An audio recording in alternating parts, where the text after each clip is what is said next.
Welcome back to Kanell and Bell. So a lot of off-season movement in the NBA, including Kyrie Irving moving to the Nets, the Brooklyn Nets, with Kevin Durant. Obviously, Kevin Durant isn't there, so Kyrie Irving is going to have to carry a lot of the workload, which he has been doing. They're off to a 1-2 start, not because of his poor play. He had 50 in the first game, missed a potential game winner. Second game, he hit a game winner.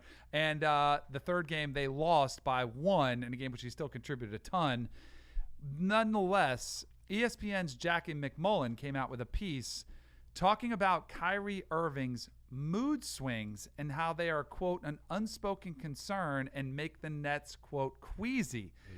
This is the quote from the article where she references it. When Irving lapses into these funks, he often shuts down, unwilling to communicate with the coaching staff, front office, and sometimes even his teammates.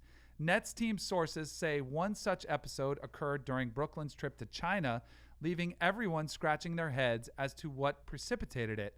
There's hope that Durant will be able to coax his friend into a better frame of mind. You spent some time with Kyrie. All right, Did you witness this? Let me talk about Kyrie in a second. Okay. Let me first talk about the Nets. Okay. What in the hell are you doing?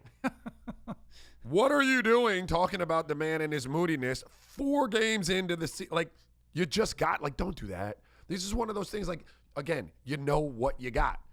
I just talked about it with Odell Beckham Jr. Like, you know who Kyrie is. Don't start talking and leaking information like that so that it starts hitting the media and we wind up with a Boston situation again. Like, you just watch that play out. So that's number 1. Number 2, yeah, Kyrie can be a little moody. So could I. I was a moody player. The difference between me and Kyrie, aside from Kyrie being like way better than I was ever, was that his lasted a little longer than mine did. Like, I was kind of day to day. Like, Kyrie can get into a little bit of a funk, and that's a real thing. But again, you knew that. Like, if you're a team and you're taking on personalities, you have to account for them when you're going out and you're putting your teams together. If you're not doing that and trying to, like, project what this could look like and what are the potential, like, you know, pitfalls if things go south. If you're not doing that, then you're not doing your job right.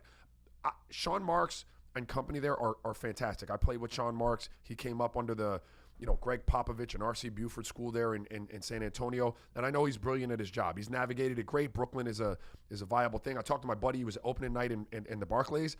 He said it is an absolute event. Like, everybody's on fire there. Kyrie is going to be Kyrie. It doesn't matter where you put him. You had to know that coming in, and yeah, he's moody, Danny. What else you want me to say about it? Right. It's interesting because when these articles come out, like, this is obviously a well-researched piece by Jackie McMullen that came out just, it looks like last night, 12/20, it was released on ESPN.com.